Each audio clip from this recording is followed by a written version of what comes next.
The Count of Monte Cristo has been adapted a number of times over the years, but I don't think there's been a version quite like this.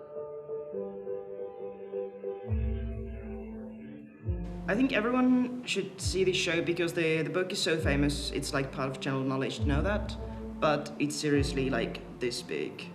It's so long, and you will save yourself weeks if you just see the show, and yeah, it's easier and fun. I was always a fan of the original story, and I just somehow started writing it in my head by accident, and then decided to do it properly.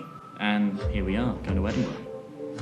So the show was received extremely well in Cardiff, and we've got a great cast, lots of lovely people, and I feel like the show has a lot of diversity. It goes from kind of the extreme comedy to the extreme drama, and the chaos that ensues within that. You've got kind of very personal relationships as well as an overall picture.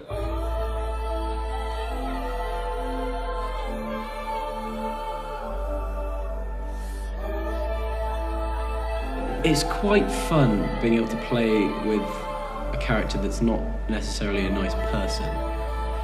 And being a very horrible person myself, it was kind of easy to slip into that role.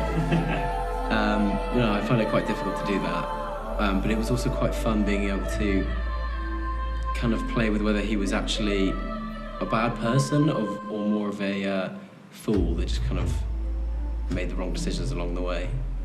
Well, I play a memory, and it's essentially sort of a multi-rolling part of drift in and out of the action, playing different characters in Edmund's life. I really enjoyed writing the priest scenes because they were quite violent, and it was quite fun trying to balance out the, that violent nature of the scenes with a sort of bit of humour. When you hit me, it hurts. When I hit you, it just tickles. I mean, I'm sorry, I'm not fucking Batman, all right? Your wise samurai bullshit doesn't work on me. Not trying to be wise. I might have worked on Bruce Wayne, yeah? He had a head start, he was already Bruce fucking Wayne. I'm sorry, I've got 50 years biceps. I can't punch.